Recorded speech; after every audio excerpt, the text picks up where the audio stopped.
Hello students, एक बार फिर से स्वागत है आपका आपके अपने यूट्यूब चैनल पे। तो जैसा कि आप सबको पता ही है कि हमारे यहाँ पे जो 8 मेथड है इस चैप्टर नंबर 1 का जो लास्ट मेथड है अयथार्थ अवकल समीकरण, उसका आज हम यहाँ पर लास्ट 5th रूल यहाँ पर आपको कराने वाले। इससे पहले हमने 4th रूल यहाँ पर आपको करा दिए। अगर आपने इससे पहले की क्लासेस नहीं दे रखी तो प्लेलिस्ट का लिंक आपको डिस्क्रिप्शन में मिल जाएगा, उसमें जाके आप देख लीजिएगा।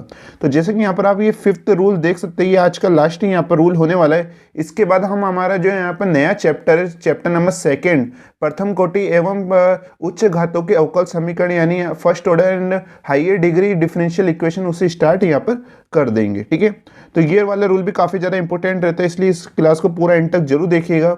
जो भी स्टूडेंट्स इस चैनल पर नए इसे सब्सक्राइब जरूर कर लीजिएगा, क्योंकि यहाँ पर आपको हमेशा बीएससी सेकंड ईयर मैथ्स से रिलेटेड स्टडी मटेरियल यहाँ पर आपको प्रोवाइड करवाया जाता है। तो यहाँ पर आप रूल नंबर 5 दे सकते हैं, जो कि क्या है, यदि दी हुई हमारी जो समीकरण इस फॉर्म में दी होती है आपको M D x plus N D Y equal to 0 की फॉर्म में, तो यहाँ पर आप देख सकते हैं कि अगर आपकी इक्वेशन आपको इस रूप में यहाँ पर पहले चेंज करनी पड़ेगी। किस रूप में, यहाँ पर आप देखेंगे x की पावर a y की पावर b ब्रैकेट में M Y D x plus N X D Y plus X की पावर c y की power d P Y D x plus Q X D Y, आपको इस रूप में यहाँ पर आपको चेंज करनी पड़ेगी अपनी इक्वेशन को। तो जैसे यहाँ पर आपकी ये इक्वेशन आ जाएगी, उसके बाद जो हमारा आई एफ होगा वो क्या होगा, x की पावर h और y की पावर k होगा। जैसे आपका आई एफ भी आ जाता है, उसके बाद आपको इस आई एफ को आपकी जो शुरुआत में इक्वेशन थी उससे क्या करना होगा, मल्टीप्लाई करना होगा। ये बात का ध्यान रखिएगा कि आपको जो ये वाली इक्वेशन जिसमें आपने अभी चेंज करा है उससे आपको मल्टीप्लाई नहीं करना है, आपको जो फर्स्ट में इक्वेशन दे रखी थी आई एफ को आपको उससे मल्टीप्लाई करना होगा। ये इक्वेशन तो हम इसलिए चेंज करेंगे जिससे हमें पता लग सके कि हम यहाँ रूल नंबर 5 लगा सकते हैं। ओके, आपको अच्छी तरह से और समझ में आएगा क्वेश्चन के थ्रू। तो हम अभी यहाँ पर आपको क्वेश्चन कराने वाले हैं, इसको बिल्कुल आप अच्छी तरह से यहाँ पर समझिएगा।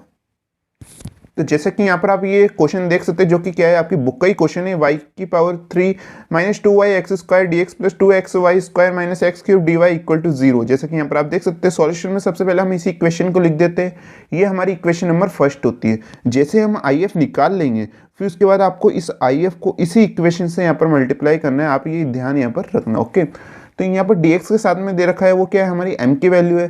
dy के साथ में दे रखा है वो हमारे यहाँ पर n की वैल्यू। हम ये चेक करते हैं कि ये यहाँ पर आपकी यथार्थ है या अयथार्थ, यानी एग्जैक्ट है या नॉन एग्जैक्ट है। ओके, तो m का हम क्या करते हैं, यहाँ पर y के अगेंस्ट यहाँ पर पार्शियल डिफरेंशिएशन यानी आंशिक अवकलन करते हैं, जो कि क्या आता है 3y square minus 2x square आता है। और अगर हम इसका निकालते हैं तो क्या आता है आपका 2y square minus 3x square यहाँ पर आता है। और आप देखते हैं कि दोनों इक्वेशन क्या है आपके अलग अलग हैं, दोनों इक्वेशन अलग है, यानी दोनों नॉट इक्वल है आपके। आप देख सकते हैं अगर ये नॉट इक्वल है तो हम कह सकते हैं कि यहाँ पर आपकी अयथार्थ अवकल समीकरण है, यानी नॉन एग्जैक्ट डिफरेंशियल इक्वेशन होती है।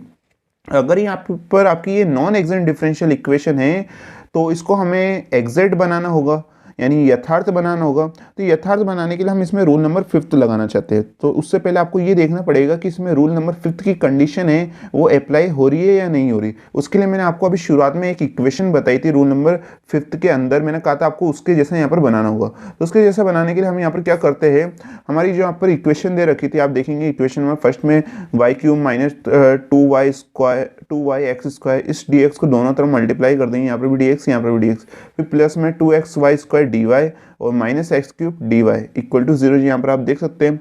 उसके बाद यहाँ पर आप नेक्स्ट स्टेप में देखिएगा, यहाँ पर वाई क्यूब डी एक्स है और यहाँ पर जो plus 2x Y square D Y इसको हम इधर लिख देते हैं, फिर minus 2y X square D X इसको इधर लिख देते हैं, minus x cube D Y equal to 0 यहाँ पर आ जाता है। अब इन दोनों में से हम क्या कॉमन ले सकते हैं, तो इन दोनों में से हम वाई स्क्वायर को कॉमन ले लेते हैं। वाई स्क्वायर को कॉमन लेंगे तो क्या आ जाएगा, y D x plus 2x d y आ जाएगा माइनस में।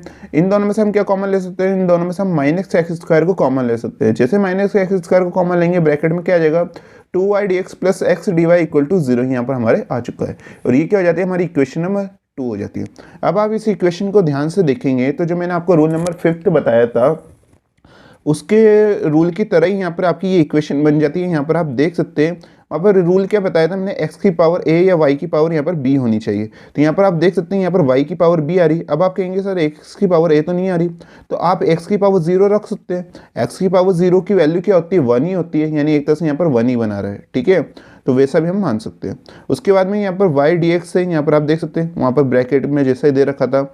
फिर ये आता है एन एक्स डी एक्स, यहाँ पर तो एन की वैल्यू 2 है और एक्स है, यहाँ पर डी वाई आ जाता है। तो यहाँ पर देखेंगे एम की वैल्यू एक तरह से यहाँ पर 1 है। ओके, फिर उसके बाद में यहाँ पर आप देखेंगे तो यहाँ पर एक्स की पावर कुछ आनी चाहिए, सी था वहाँ पर तो एक्स की पावर 2 आ रहा है।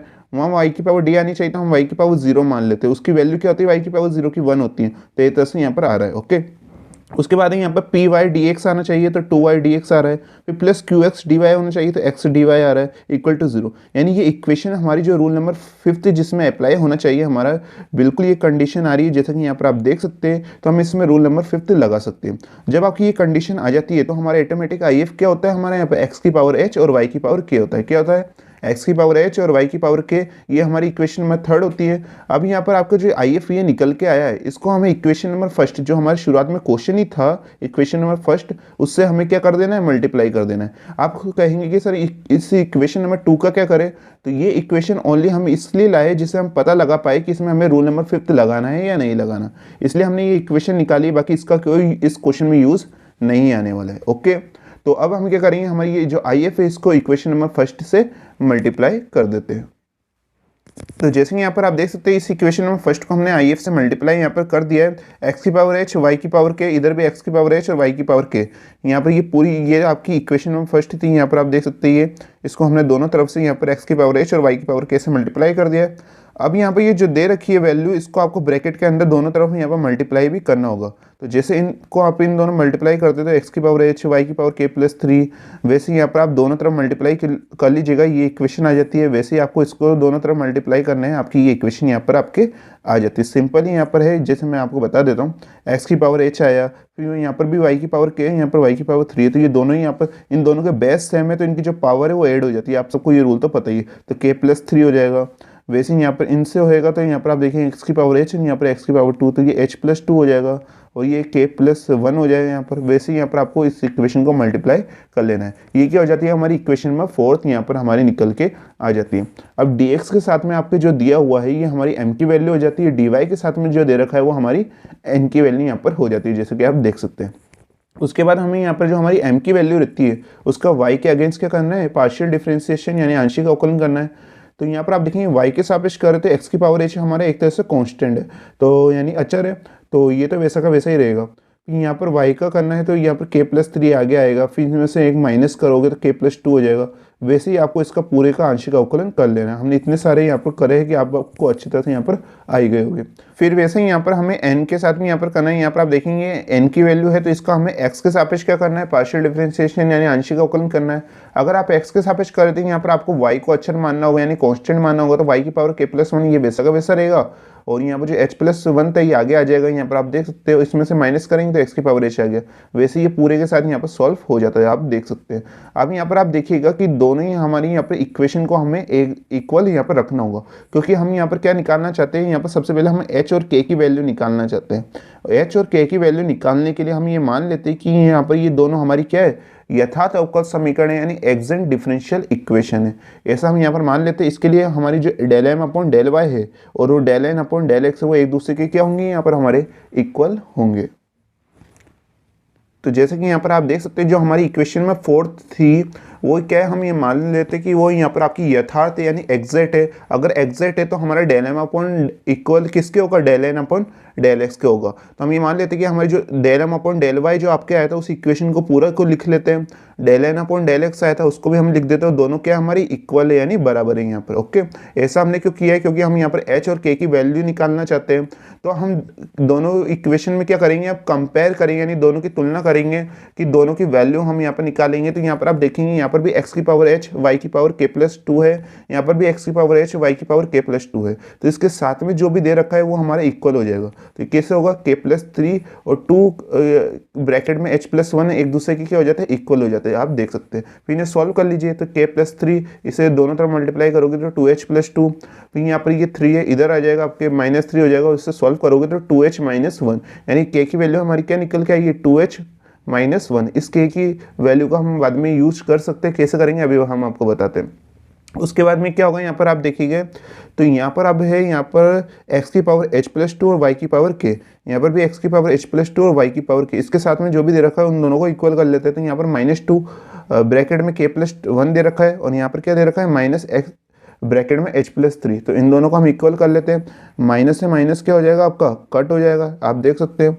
यहाँ पर क्या बचेगा, 2 k की पावर तो k प्लस 1 बचेगा, तो 2 को दोनों तरफ मल्टीप्लाई कर लेते हैं तो 2k प्लस 2 आ जाता है, इक्वल टू में h प्लस 3 आ जाता है। यहाँ पर आप देख सकते हैं ये जो 2 है वो इधर चल जाएगा, तो यहाँ पर 2k इक्वल टू कितनी वैल्यू आ जाएगी, h प्लस 1 यहाँ पर हमारी आ जाती है।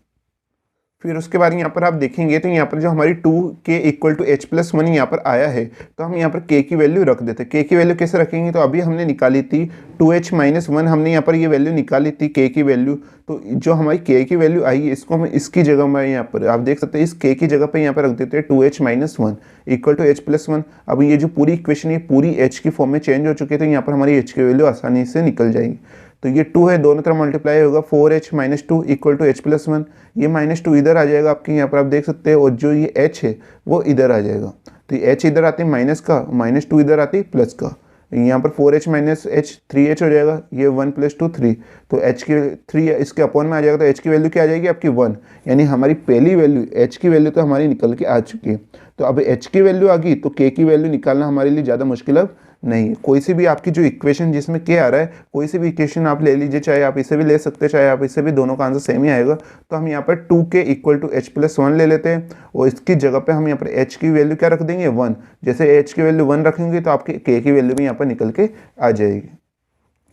जैसे कि यहाँ पर आप देख सकते हैं हमारे यहाँ पर 2k equal to h plus 1 है, यहाँ पर h की जगह 1 रख देते हैं, तो 2k equal to 1 plus 1, 1 plus 1 क्या हो जाएगा 2 हो जाएगा, 2 के अपॉन में 2 लगा देंगे तो k की वैल्यू हमारे यहाँ पर क्या निकल के आ जाती है, k की वैल्यू हमारे यहाँ पर 1 निकल के आ जाती है, यानी h की वैल्यू भी 1 आती है और k की वैल्यू भी 1 आती है।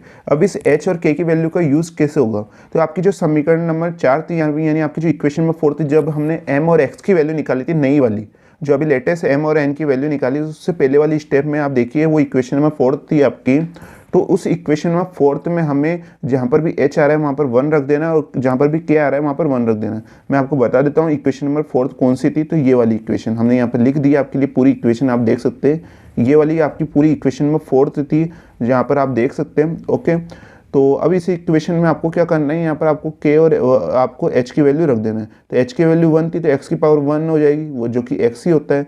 यहाँ पर k की वैल्यू 1 रखेंगे तो 1 प्लस 3 4 हो जाएगा, यहाँ पर 1 रखेंगे तो 1 प्लस 2 3 हो जाएगा, यहाँ पर 1 प्लस 1 2 हो जाएगा, 1 प्लस 1 2, यहाँ पर 1 प्लस 2, यहाँ पर 3 आप देख सकते हैं, 1 प्लस 1 2 और 1 प्लस 2 3 हो जाता है। वैसे 1 प्लस 3 यहाँ पर 4 और यहाँ पर 1 वैल्यू आ जाती है, यहाँ पर आप देख सकते हैं। और यहाँ पर ये हमारी नई इक्वेशन में 5th हमारे यहाँ पर निकल कर आ जाती है, यहाँ पर आप देख सकते हैं। अब फाइनल स्टेप हमें क्या करनी है, अब हमें यहाँ पर ये बताना है कि यहाँ पर ये यथार्थ है या नहीं है, यानी एग्जैक्ट है या नहीं है। इससे पहले तो हमने दोनों को इक्वल माना था, लेकिन आपकी एग्जैक्ट अभी निकल के नहीं आई है। क्यों नहीं आई थी, क्योंकि वहाँ पर h और k की वैल्यू नहीं थी, लेकिन अब h और k की वैल्यू निकल के आपकी ये इक्वेशन बन चुकी है। तो अब आप देखिए यहाँ पर dx के साथ में जो दे रखा है ये हमारी m की वैल्यू है, और dy के साथ में जो दे रखा है वो हमारी n की वैल्यू, यानी m की वैल्यू भी आ गई और n की वैल्यू भी आ गई। तो इससे अब हम del m upon del y और del n upon del x हम यहाँ पर निकाल लेते हैं। यहाँ पर आप देख सकते हैं यहाँ पर जो हमारी m की वैल्यू आई x की पावर x y की power 4 minus 2x cube Y square, और यहाँ पर हमारे n की वैल्यू आई है 2x square Y cube minus x की पावर 4 y की पावर 1। तो इसका y के सापेक्ष यहाँ पर पार्शियल डिफरेंशिएशन यानी आंशिक अवकलन और इसका भी आंशिक अवकलन कर देते हैं। जब दोनों का यहाँ पर करते हैं तो यहाँ पर देखेंगे इसकी वैल्यू भी यहाँ पर सेम आई है 4x Y cube minus 4x cube Y, और यहाँ पर भी ये सेम वैल्यू निकल के आई है। तो ये दोनों एक दूसरे की क्या हो जाती है, यहाँ पर इक्वल हो जाते हैं। अगर ये इक्वल आ चुके तो हम कह सकते हैं कि ये यहाँ पर हमारी यथार्थ अवकल समीकरण यानी एग्जैक्ट डिफरेंशियल इक्वेशन होती है। अगर ये एग्जैक्ट डिफरेंशियल इक्वेशन आ जाती है तो अब इसमें हम आपको पता ही किस अनुसार हम यहाँ पर निकालते हैं, हम 3 स्टेपों में इसका आंसर निकालते हैं। आई होप आपको अच्छी तरह से अब ये यथार्थ वाला जो मेथड है अच्छी तरह से समझ में आ चुका होगा, क्योंकि हमने इतने सारे क्वेश्चन यहाँ पर कर लिए हैं। फिर यहाँ पर आप ये फर्स्ट स्टेप देख सकते हैं जो कि क्या है, इंटीग्रेशन m dx यानी समाकलन m dx। m की वैल्यू अभी हमने निकाली x y की power 4 minus 2x cube Y square dx, इसका हम क्या कर देते हैं इंटीग्रेशन यानी समाकलन। जैसे समाकलन करेंगे आपकी ये स्टेप आ जाएगी, नॉर्मल इंटीग्रेशन ही यहाँ पर। उसके बाद यहाँ पर आप देखेंगे ये 2 से 4 यहाँ पर 2 टाइम्स आपके यहाँ पर कट हो जाएगा, और क्या आ जाएगा एक्स स्क्वायर वाई की पावर 4 अपॉन 2 माइनस में एक्स की पावर 4 वाई स्क्वायर अपॉन 2 यहाँ पर हमारे आ जाता है, जैसे कि आप देख सकते हैं। अब फर्स्ट स्टेप में जो आपके यहाँ पर आंसर आया है उसका हम सेकंड स्टेप में क्या करते हैं, y के सापेक्ष हम उसका पार्शियल डिफरेंशिएशन यानी आंशिक अवकलन कर देते हैं। तो जैसे कि यहाँ पर आप देख सकते हैं यहाँ पर del upon del Y integration m dx की वैल्यू अभी हमने निकाली, यहाँ पर इसका y के सापेक्ष यहाँ पर आंशिक अवकलन कर देते हैं। तो क्या होगा यहाँ पर आप देखिएगा, यहाँ पर y के सापेक्ष कर रहे हैं तो यहाँ पर हमारा x क्या होगा, अचर होगा यानी कॉन्स्टेंट होगा, तो एक्स स्क्वायर अपॉन 2 ये वैसा का वैसा ही, y की पावर 4 का क्या हो जाएगा 4y क्यूब हो जाएगा, माइनस में x की पावर 4 अपॉन 2 ये वैसा का वैसा ही रहेगा, वाई स्क्वायर का क्या हो जाएगा 2 हो जाएगा। फिर आप इसे सॉल्व कर लीजिए, 2 से यहाँ पर ये 4 है, ये 2 टाइम्स कट हो जाएगा, 2 से ये 2 कट हो जाएगा, यहाँ पर क्या आ जाएगा 2x square Y cube minus X की पावर 4 वाई यहाँ पर हमारा आ जाता है। अब यहाँ पर जो आंसर आया है थर्ड स्टेप में क्या होगा, इसको n की वैल्यू में से माइनस कर देते हैं और y के अगेंस्ट इसका इंटीग्रेशन यानी समाकलन कर देते हैं। तो यहाँ पर आप देख सकते हैं यहाँ पर जो हमारी थर्ड स्टेप है, तो यहाँ पर n की वैल्यू, तो n की वैल्यू हमारी क्या निकली थी, अभी थोड़ी देर पहले हमने निकाली थी 2x square Y cube minus X square की पावर 4 वाई यहाँ पर, और इसको इस पूरी वैल्यू जो हमने सेकेंड स्टेप में आंसर निकाला उसको माइनस कर देते हैं, तो minus 2x square Y cube यहाँ पर आप देख सकते हैं, और ये माइनस ये माइनस और ये प्लस तो माइनस हो चुका है, लेकिन ये माइनस माइनस क्या हो जाता है आपका प्लस, प्लस एक्स की पावर 4 वाई यहाँ पर हमारा आ जाता है। अब ये दोनों वैल्यू सेम है कट हो जाती है, ये दोनों वैल्यू सेम है कट हो जाती है, यहाँ पर क्या बचता है 0 बचता है, तो इंटीग्रेशन में यानी समाकलन में 0 dy, और आप सबको पता है इसका इंटीग्रेशन करते तो क्या आता है आपका कांस्टेंट यानी c यहाँ पर हमारा आ जाता है। उसके बाद आप सबको पता ही कि फाइनल आंसर हमारे कैसे आता है, तो जो फर्स्ट स्टेप और थर्ड स्टेप में आंसर आता है दोनों को प्लस करके इक्वल टू कांस्टेंट और यहाँ पर आपके होता है। तो यहाँ पर फर्स्ट स्टेप में आंसर क्या आता है एक्स स्क्वायर वाई की पावर 4 अपॉन 2 माइनस एक्स की पावर 4 वाई स्क्वायर अपॉन 2, साथ में यहाँ पर थर्ड स्टेप में कांस्टेंट आया था इक्वल टू के, तो ये भी सी भी एक कांस्टेंट है और के भी कांस्टेंट है, तो हम इन दोनों के एक नया कांस्टेंट एक कैपिटल सी यहाँ पर बना देते हैं, ठीक है। तो यहाँ पर आप देखेंगे फिर अपोन में जो ये 2 और 2 है इनका हम एलसीएम ले लेते हैं, जो कि 2 आता है यहाँ पर एक्स स्क्वायर वाई की पावर 4 माइनस एक्स की पावर 4 वाई स्क्वायर अपॉन 2 यहाँ पर आ जाता है, ये 2 है जो इस कांस्टेंट सी से मल्टीप्लाई हो जाएगा तो क्या आ जाएगा 2c। अब देखेंगे आप ये सी भी एक कांस्टेंट है और 2 भी एक क्या है कांस्टेंट यानी अचर है, तो हम एक नया कांस्टेंट यहाँ पर सी यहाँ पर बना देते हैं, आप देख सकते हैं। और ये क्या होता है हमारे यहाँ पर फाइनल आंसर हमारा निकल के आ जाता है, जैसे कि यहाँ पर आप देख सकते हैं। काफ़ी अच्छे लेवल का ये क्वेश्चन था, जो कि काफ़ी आपके जो लॉन्ग टाइप के क्वेश्चन है उसमें ये क्वेश्चन पूछा जा सकता है, तो आप इसकी अच्छी तरह से यहाँ पर तैयारी कर लीजिएगा। तो बस इसी क्वेश्चन के साथ आपका जो चैप्टर नंबर फर्स्ट था, first order and first degree यानी प्रथम कोटि एवं प्रथम घात के अवकल समीकरण ये आपका पूरा फिनिश हो चुका है। इसमें लगभग हमने 8 मेथड यहाँ पर आपको करवाए, आप सबको अच्छी तरह से 8 मेथड अच्छी तरह से समझ में आ चुके होंगे। और जो हमारा 8 वाला मेथड था अयथात अवकल समीकरण यानी नॉन एक्सिस्टेंट डिफरेंशियल इक्वेशन वाला, उसमें हमने 5 रूल भी यहाँ पर आपको समझाए, ठीक है। 5 रूल के ऊपर हमने कई सारे आपको क्वेश्चन भी कराए और कई सारे क्वेश्चन हमने आपको प्रोवाइड भी करवाए। तो बस ये हमारा जो रूल नंबर 5 था, इसके भी कुछ क्वेश्चन हम आपको दे देते जो आपको यहाँ पर ट्राई करना है। आई होप आप इससे पहले हमने जितने भी क्वेश्चंस दिए उसको आपने जरूर ट्राई यहाँ पर करे होंगे, क्योंकि आपकी बुक के क्वेश्चन से आप इन्हें कर लेते हैं तो आपकी एक अच्छी प्रैक्टिस यहाँ पर हो जाती है। ओके, तो यहाँ पर आप फर्स्ट क्वेश्चन यहाँ पर देख सकते हैं, सेकंड ये रहा, थर्ड ये और फोर्थ ये, तो ये जो चारों यहाँ पर आपके क्वेश्चन है इसे आपको रूल नंबर 5 के थ्रू ही यहाँ पर आपको करना है। काफ़ी अच्छे क्वेश्चंस होते हैं ये, इन्हें जरूर यहाँ पर ट्राई कीजिएगा। अब मैं बात करता हूँ यहाँ पर पीडीएफ की, तो यहाँ पर ये पूरा चैप्टर आपके फिनिश हो चुका है, तो इसकी पीडीएफ आपको पूरे चैप्टर की, हमारा फर्स्ट मेथड था चर पृथक्करण विधि यानी सेपरेशन ऑफ वेरिएबल से लेकर जो हमारा 8 मेथड का 5th रूल है मात तक की पूरी पीडीएफ आपको हमारे जो पीडीएफ स्टोर पे वहाँ पर प्रोवाइड कर आपको करवा दी जाएगी। इससे पहले मैंने केवल बर्नौली तक ही यहाँ पर आपको पीडीएफ प्रोवाइड करवाई थी, लेकिन काफ़ी ज़्यादा स्टूडेंट्स के कहने पे मैं यहाँ पर ये पूरी की एक साथ ही एक ही आपकी पीडीएफ तैयार यहाँ पर कर रहा हूँ, 2 अलग अलग अब नहीं कर रहा हूँ, एक ही पीडीएफ आपको पूरी मिल जाएगी शुरुआत से फर्स्ट मेथड से लेकर ये लास्ट मेथड तक। ओके, तो यानी ये पूरे चैप्टर की पीडीएफ आपको हमारे पीडीएफ स्टोर पर जल्दी प्रोवाइड करवा दी जाएगी। काफ़ी कम कॉस्ट है उसकी, आप एक बार जाके जरूर विजिट कीजिएगा। काफ़ी कम कॉस्ट पे हमने वो पीडीएफ यहाँ पर तैयार करी है, हैंड राइटिंग नोट्स ही यानी जिससे हम आपको यहाँ पर ये प्रोवाइड करवा रहे हैं ये वीडियो, उसी वाले नोट्स से यहाँ पर आपको पीडीएफ यहाँ पर तैयार मिल जाएगी। ओके, आई होप आपको जितनी भी क्लासेस अच्छी तरह से पसंद आई होगी। अब नेक्स्ट क्लास होगी वो उसमें हम नया चैप्टर स्टार्ट करेंगे, उसका लिंक भी आपको डिस्क्रिप्शन में मिल जाएगा।